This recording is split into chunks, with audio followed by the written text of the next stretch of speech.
भेद ही नहीं पता, इसलिए बाहर भटकने जा रहे हो। और भटकते भटकते कहाँ पहुँच जाते हो? फिर पहुँच जाते हो पहाड़ों की चोटी पे कि परमात्मा वहाँ बैठा है। जब बाढ़ आती है तो आते हो खिसकते हुए नीचे, फिर कहते हो भगवान ने हमें बचाया नहीं। अरे भगवान तो तुम्हें बचाने के लिए ग्रंथ बोल के जा चुका है, लेकिन तुम्हें ही समझ में नहीं आ रहे हैं तो वो क्या करे? कबीर साहब कहते हैं, मोको कहाँ ढूंढे रे बंदे, मैं तो तेरे पास में। ना मंदिर में, ना मस्जिद में, ना काबे कैलाश में, ना मैं जप में, ना मैं तप में, ना एकांत निवास में, खोजी होए तुरंत मिल जाऊं एक पल की तलाश में। कहे कबीर सुनो भाई साधो, मैं तो हूं विश्वास में। यानी एक पल की तलाश में आपको अगर आत्मज्ञानी गुरु मिल गया तो आपको भेद समझा देगा, आपकी सारी दौड़ धूप खत्म हो जाएगी। यानी दूध आपके पास है, भरा पड़ा है भंडार आपके घर में, लेकिन घी को ढूंढने के लिए आप गलियों गलियों में धक्के खा रहे हो। अब कोई ऐसा गुरु मिल जाए जो तुम्हें समझा दे कि बेटा दूध में ही घी है, बस तुम्हें उस विधि को जानना है कि दूध में से घी कैसे प्रकट किया जाता है, तो तुम्हें दूध से दही, दही से मक्खन, मक्खन से घी बनाना आ जाएगा और तुम भटकना छोड़ दोगे। अब तुम्हारा राम तुम्हारे घट में विराजमान हो जाएगा।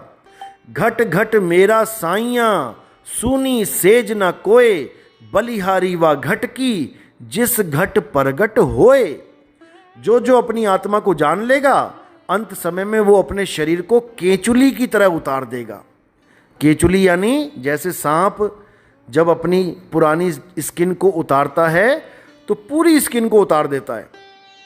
जो अनाड़ी आदमी होता है वो खेत में कभी केचुली देख ले, उसको लगता है सांप मरा पड़ा है, और जब जाके देखता है ज्ञानी बंदा कि ये तो खोखला है, यानी ये तो खाल खाल है, सांप थोड़ी नहीं मरा, सांप तो निकल गया इसमें से।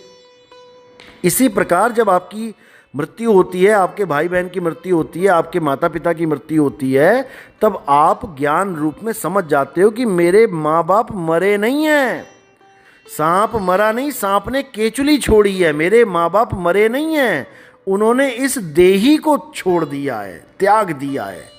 फिर आप ज्ञान अवस्था में आ जाते हो, फिर सारा मोह भंग हो जाता है, ये रोना धोना खत्म हो जाता है। फिर आप परमात्मा की शरण में होते हो, मालिक की शरण में होते हो, और आपको कहीं भी किसी भी गर्भ में जाने की जरूरत नहीं पड़ती। अब आपको आत्मा में ही रमण करना है। अध्याय 3 17वां श्लोक घोट के पी जाओ अगर जीवन में सफल होना है तो, अगर कृष्ण जी की कही बात माननी है तो। नहीं तो कृष्ण जी की पूजा करके कई नरकों में चले गए, देह की पूजा करके, क्योंकि कृष्ण जी ने कभी कहा ही नहीं कि देह की पूजा करो। कृष्ण जी कहते हैं मेरे सत्य स्वरूप को पहचानो, मैं अजन्मा हूँ, नित्य हूँ, शाश्वत हूँ, पुरातन हूँ, मैं ही सत्य सनातन हूँ। ये है असली गीता का सार, लेकिन ये आपको कोई नहीं समझाएगा, क्योंकि इस ज्ञान को समझाने के बाद गले में पैसा नहीं जाता। बात इतनी सी है। इसको समझने के बाद आप कृष्ण जी को अलग हस्ती नहीं मानोगे, फिर आप और कृष्ण जी में कोई भेद नहीं रह जाएगा, जो तू सो हम। फिर इस अवस्था में आ जाओगे और उसके बाद सारी दुनिया तुम्हें आत्ममयी लगेगी। फिर तुम किसी को शरीर मानोगे ही नहीं। शरीर तो रथ हैं, आज है कल नहीं है, लेकिन आत्मा सत्य है, अटल है, अचल है, अविनाशी है और सदा सदा रहने वाली है। आत्मा का कभी नाश नहीं होता। कुछ समझ में आ रहा है जो मैं बता रहा हूं, या ऊपर से जा रहा है सब? नहीं जी, अच्छा सही बता रहे हैं। बहुत बढ़िया, बहुत बढ़िया, बहुत अच्छी बात है। बाकी हमारे सत्संग यूट्यूब पे आते हैं, कहत कबीर सुनो भाई साधो नितिन दास लिखेंगे तो आ जाएंगे। आप उसको सीरियल वाइज सुनो, 1 नंबर से आपको हर चीज़ का मतलब पता लगने लग जाएगा। सारी शंकाएं खत्म, सारे भेदभाव खत्म, हिंदू मुसलमान का झगड़ा खत्म। मुसलमान केवल तब तक मुसलमान है जब तक उसको कोई गाइड करने वाला सही से नहीं मिल रहा है। हमारे सत्संग सुन के पता नहीं कितने मुसलमान आके नाम दीक्षा लेके चले गए, क्योंकि उनकी कुरान में भी आत्मा की महिमा गाई है, लेकिन कोई बताने वाला मिल ही नहीं रहा है। 5 टाइम की नमाज में ही ख़त्म कर देते हैं सारी कहानी, जबकि कुरान में एक इनका ग्रंथ है, कुरान के जैसा ही है, उसमें साफ लिखा हुआ है कि 5 टाइम की नमाज आप 70 साल भी करोगे और एक पल का ध्यान करोगे, तब भी वो 70 साल की नमाज उसके सामने फीकी पड़ जाएगी। बिल्कुल क्लियर लिखा है। अब ये ध्यान किसका करोगे ये वहाँ पे नहीं समझाया गया है, इसलिए किसी को पता नहीं लग रहा है। ध्यान केवल आत्मा का करना है। आत्मा के अलावा और किसी का ध्यान धरना ही नहीं है, क्योंकि आत्मा ही सत्य है। आत्मा के अलावा सब झूठ है। कृष्ण जी अपने मुंह से महिमा गा के गए आत्मा की, लेकिन लोगों को आत्मा का ज्ञान समझ में ही नहीं आया। अब समझ में क्यों नहीं आया? क्योंकि उनको कोई गुरु नहीं मिला समझाने वाला। बात इतनी सी है। लोग कृष्ण जी की बात को नहीं समझ रहे हैं, कृष्ण जी को पूजने में लग गए हैं, शरीर को पूजने में लग गए हैं, जबकि आप कृष्ण जी की पूजा तब भी नहीं कर पा रहे हो। आप तो केवल मूर्ति की पूजा कर रहे हो। अगर कृष्ण जी सामने प्रकट हो जाएं, उनकी पूजा करो, सेवा करो, समझ में आता है। आप पत्थर को कृष्ण जी मान के अगर पूजा करोगे तो क्या समझ में आता है? सोमनाथ के मंदिर में 17 बार अटैक किया मुगलों ने, मुसलमानों ने लूट के ले गए। सोचो आपका घर कोई नहीं लूट पा रहा, गली में कितने मुसलमान हैं, लूट के दिखाएं। आप अपने घर की रक्षा करने में समर्थ हो, तो भोले शंकर सोमनाथ के मंदिर की रक्षा क्यों नहीं कर पा रहे हैं 17 बार? क्योंकि भोले शंकर सोमनाथ में है ही नहीं। अगर वो होते तो मैं कहता हूं एक बार भी लूट के दिखा देता कोई। लेकिन नहीं समझ में आ रहा लोगों को। लोग शिवलिंग को भोले शंकर मान के बैठ गए हैं। ऐसा नहीं है, ऐसा बिल्कुल नहीं है। आप अगर शिव महापुराण भी पढ़ोगे आपको समझ में आएगा कि शिव महापुराण कह क्या रहा है, लेकिन कोई समझ ही नहीं रहा है, बात ही नहीं समझ में आ रही किसी के। खैर, अब जागृति हो रही है। आप जैसे विवेकी हंस हैं मालिक के, बहुत जाग रहे हैं, और आने वाले समय में सब एक हो जाएंगे। ये हिंदू मुसलमान का झगड़ा ही खत्म हो जाएगा। बस एक बार विवेकी हंस एक आवाज़ में बोल पड़े ना, फिर पूरी दुनिया हिल जाएगी। आप चिंता ना करें। चलो ठीक है, अब आप लोग करें अपना डिस्कस। जो भी मैंने बोला है उसको अच्छी तरह समझें, आपस में विचार करें, और जो सत्य है उसके साथ जुड़ जाएं। मैं ये नहीं कहता हमारे साथ जुड़े या किसी और के, हम कहते हैं जो सत्य है उसके साथ जुड़ें, उसके ज्ञान के साथ जुड़ें और अपना कल्याण करें। नहीं तो समय ज़्यादा नहीं है किसी के पास। देखो कैसे हादसे हो रहे हैं, 300 बंदा मर गया ट्रेन में। बताओ, वो क्या भगवान की पूजा नहीं करता था? कितने लोग थे वहाँ पे, क्या नाम है, जो जगन्नाथपुरी, वो दर्शन करके आ रहे होंगे उड़ीसा से। तो भगवान ने क्यों नहीं बचाया उनको? या अल्लाह की बंदगी करके आ रहे होंगे, क्यों नहीं बचाया उनको? क्योंकि भगवान कभी किसी को बचाता ही नहीं है। गीता में स्पष्ट लिखा है कि ना तो मैं किसी का पुण्य ग्रहण करता हूँ और ना ही मैं किसी का पाप ग्रहण करता हूँ। यानी मैं पाप और पुण्य ग्रहण करता ही नहीं हूँ। मैं किसी को ना बचाता हूँ ना मैं किसी को मारता हूँ। अपना ही जो प्रकृति का रोल है वो प्रकृति कर रही है। हो सब मेरे ही द्वारा रहा है, यानी आत्मा की शक्ति से सब हो रहा है, लेकिन मैं इंटरफियर नहीं करता किसी में भी। मैंने बचने का एक साधन बना रखा है, ग्रंथ पढ़ो और उसको समझो कि क्या मैंने कहा है। वही एकमात्र रास्ता है। घंटियाँ बजा के या मंदिरों में पूजा करके इससे कोई बचने वाला नहीं है। काल रूपी जो आएगी मृत्यु सबको खाएगी, लेकिन मृत्यु से बचने का एक ही रास्ता है कि आप आत्मज्ञान को जानें और आत्मा ही हो जाएं। फिर मृत्यु आपको छू ही नहीं सकती। कबीर साहब कहते हैं, हम ना मरिब मरिब संसारा, हमको मिला जियावन हारा। यानी अब मैं नहीं मरूंगा, संसार मरेगा। संसार क्या है? काया, शरीर, ये मरेगा, मैं नहीं मरूंगा। मैं तो अजन्मा हूँ, नित्य हूँ, शाश्वत हूँ, जिसको हम गाते भी हैं, ईश्वर अंश जीव अविनाशी। अब बताओ, जीव को हम अविनाशी कह भी रहे हैं, फिर भी हम सोच रहे हैं राम ने रावण को मारा, कृष्ण जी ने कंस को मारा, हिरण्यकश्यप को नरसिंह ने मारा। अरे किसी ने किसी को नहीं मारा भाई। जीव तो अविनाशी है, मरेगा कैसे? केवल शरीरों ने शरीरों को मारा, कपड़ों ने कपड़ों को फाड़ा। दो बंदे वीडियो गेम खेल रहे हैं, एक ने नीले रंग का बंदा सिलेक्ट कर लिया गेम में, दूसरे ने पीले रंग का बंदा सिलेक्ट कर लिया। अब वो बंदे लड़ रहे हैं आपस में, वो बंदे एक दूसरे को मार रहे हैं, घूसे मार रहे हैं, गोली मार रहे हैं, मर रहे हैं। लेकिन आप थोड़ी नहीं मर रहे हो, आप तो कंप्यूटर के बाहर बैठे हो और आप उनके मारे जाने पर भी नहीं मर रहे हो। हाँ, वो बंदा जैसे ही मरता है आप दोबारा रीलोड कर देते हो, नई गेम शुरू कर देते हो, दोबारा से सिलेक्ट कर ले। बचपन में खेली ना गेम कॉम्बो फाइट्स। बस समझ लो वही है। उस टीवी जी आपने बोला कि अपनी आत्मा का ध्यान करिए, तो जब हमें अपनी आत्मा का एहसास हुआ ही नहीं है, हाँ ये बिल्कुल, ध्यान कैसे? ये ध्यान विधि को समझना ही गुरु के पास जाने का जो कार्य है वो है। जब हम गुरु के पास जाते हैं तो गुरु हमें कोई मंत्र नहीं देता कि राम राम जपो, अल्लाह अल्लाह जपो। अभी कोई हिंदू चला जाए तो उसका गुरु क्या कहेगा? राम राम जपो, उसी आदमी के पास कोई मुसलमान चला जाए और गुरुजी को पता लग जाए ये मुसलमान है, उसको कभी नहीं कहेगा राम राम जपो, उसको कहेगा बेटा अल्लाह अल्लाह जपो। या कोई सिख आ गया तो उसको वाहेगुरु वाहे। यानी कि हमें धर्म देख के नाम मिल रहे हैं, हमें जात पात देख के नाम मिल रहे हैं। आप ऐसे गुरुओं के भी पास जा सकते हैं जो खुद कहेंगे भैया तुम्हारा इष्ट देव कौन है? मैं जी हनुमान जी की पूजा करता हूँ, बेटा तुम हनुमान चालीसा ही पढ़ा करो। मैं जी शंकर जी की पूजा करता हूँ, बेटा तुम ओम नमः शिवाय जपा करो।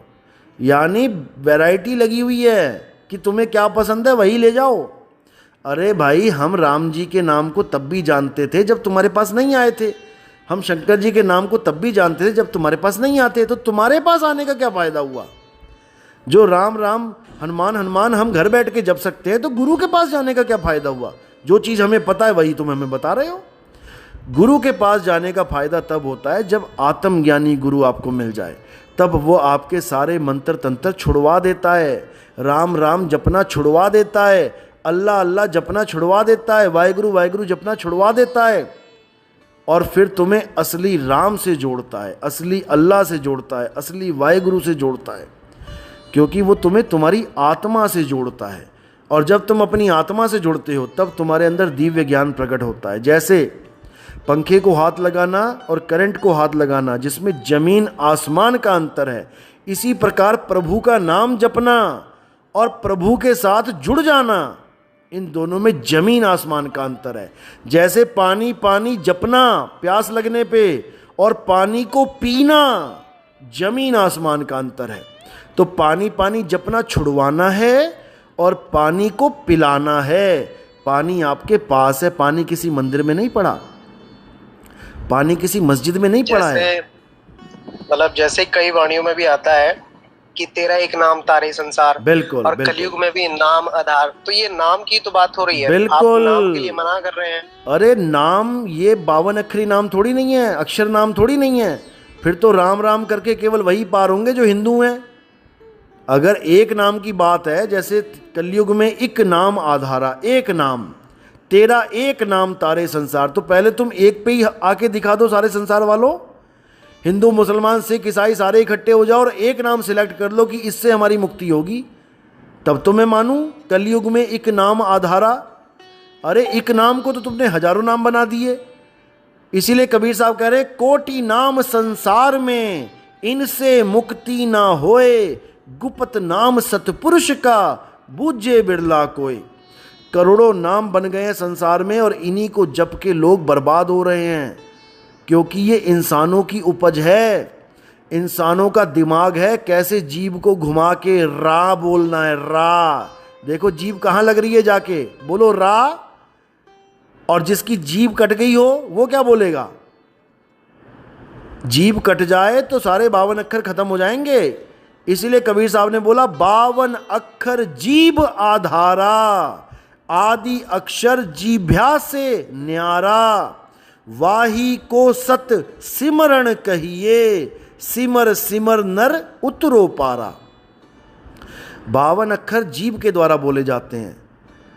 साहिब कह रहे हैं होठ कंठ लागे नहीं, जीभ्या नहीं उच्चार, गुप्त वस्तु जो लख है, सो है हंस हमार।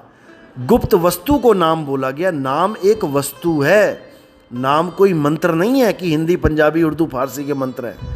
फिर तो हिंदुओं को हिंदी वाला पार कर देगा मंत्र, मुसलमान को अरबी वाला पार करेगा, फिर एक कहाँ रहे?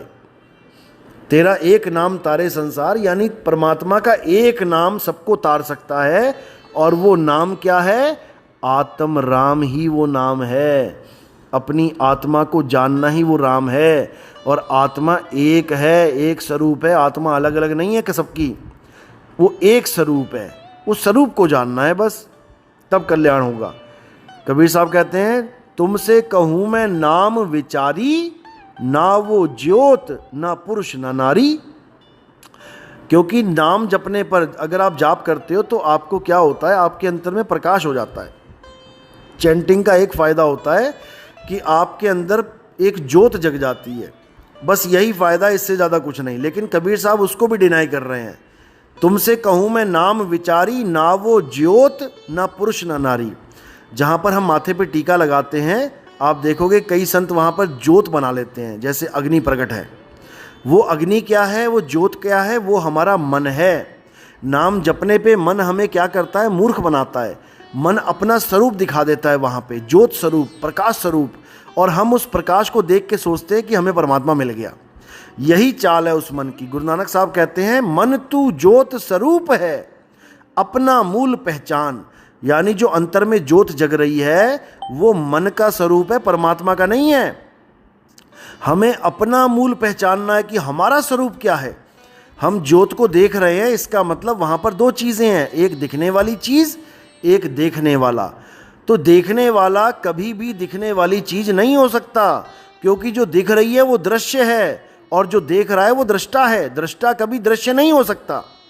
आप दीवार देख रहे हो तो दीवार एक दृश्य है, आप दीवार नहीं हो सकते।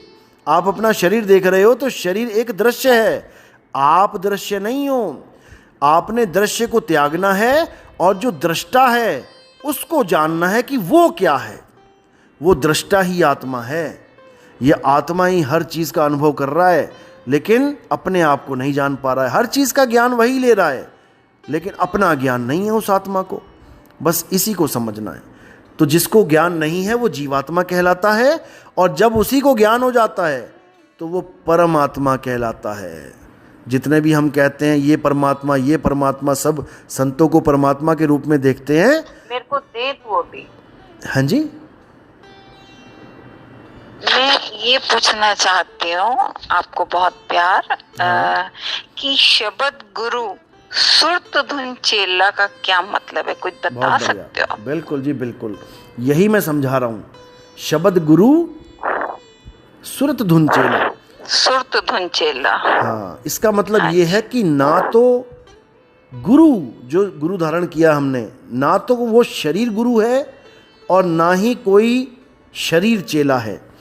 गुरु कौन है? शब्द गुरु है। और चेला कौन है? सुरत चेला है। यानी दोनों में शरीर का काम ही खत्म कर दिया।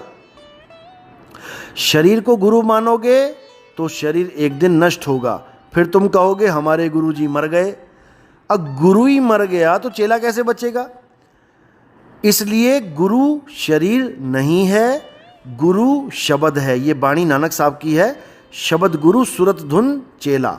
उनको जब पूछा गया कि तुम्हारा गुरु कौन है, तब उन्होंने ये नहीं कहा कि मेरा गुरु कोई शरीर है, उन्होंने कहा कि मेरा गुरु शब्द गुरु है। अब ये शब्द गुरु क्या होता है? परमात्मा का ही पर्यायवाची नाम है शब्द गुरु। शब्द गुरु का मतलब होता है एक ऐसी अखंड आवाज जिसका कोई आदि और अंत नहीं है। शब्द का मतलब होता है आवाज। जैसे हम जो शब्द बोल रहे हैं ये भी एक आवाज ही है, लेकिन आप इन शब्दों को पहचान रहे हो क्योंकि आप मेरी भाषा जानते हो। अभी चाइनीज़ आके कुछ बोलने लग जाएगा तो तुम कहोगे पता नहीं कैसी आवाज़ निकाल रहा है मुंह में से, समझ में ही नहीं आ रहा। आप उस आवाज़ को शब्द बना ही नहीं पाओगे, आप समझ ही नहीं पाओगे कि वो कौन सा शब्द बोल रहा है, क्या मतलब है उसका। आप केवल उसको आवाज़ करके जानोगे, क्योंकि शब्द भी आवाज़ का ही एक रूप है। हमारे मुंह से जितनी भी आवाज़ें निकल रही हैं, हमने इसको बचपन में पढ़ लिया है, समझ लिया है कि सामने वाली आवाज़ ऐसी निकलेगी तो इसका क्या मतलब होगा। इसलिए जितनी देर मैंने बोला है अपने मुंह से केवल आवाज़ को निकाला है और जीभ से, कंठ से, तालू से उस आवाज़ को घुमा घुमा के शब्द बना दिए हैं। और उन शब्दों को आप उतनी ही स्पीड से समझ रहे हो जितनी स्पीड से मैं बोल रहा हूँ, क्योंकि आपने भी वो पूरा अभ्यास किया हुआ है जो अभ्यास मैंने किया हुआ है। मैंने बोलने का अभ्यास किया है तो सुनने का भी अभ्यास किया है, इसीलिए हम एक दूसरे की बात समझ पा रहे हैं। कई बार अंग्रेज कुछ बोलता है तो हम उसकी बात नहीं समझ पाते, भले हमें अंग्रेजी आती हो, लेकिन वो हमारी सोच से ज़्यादा फास्ट बोल देता है, तो हमें उसको धीरे धीरे करके समझना पड़ता है कि क्या बोल दिया इसने। 2 बार 3 बार रिपीट करना पड़ता है। शब्द उस शब्द, ये जो हम शब्द मैं डिफरेंस बता रहा हूँ। Be sorry for disturb. हाँ, मैं डिफरेंस बता रहा हूँ। कहीं आप शब्द गुरु को ये शब्द ना मान लो जो मुंह से निकल रहे हैं। मैं इसलिए इसको डिफाइन कर रहा हूँ क्योंकि लोग ये मान बैठे हैं कि शब्द गुरु क्या है, वाहे गुरु ही शब्द गुरु है।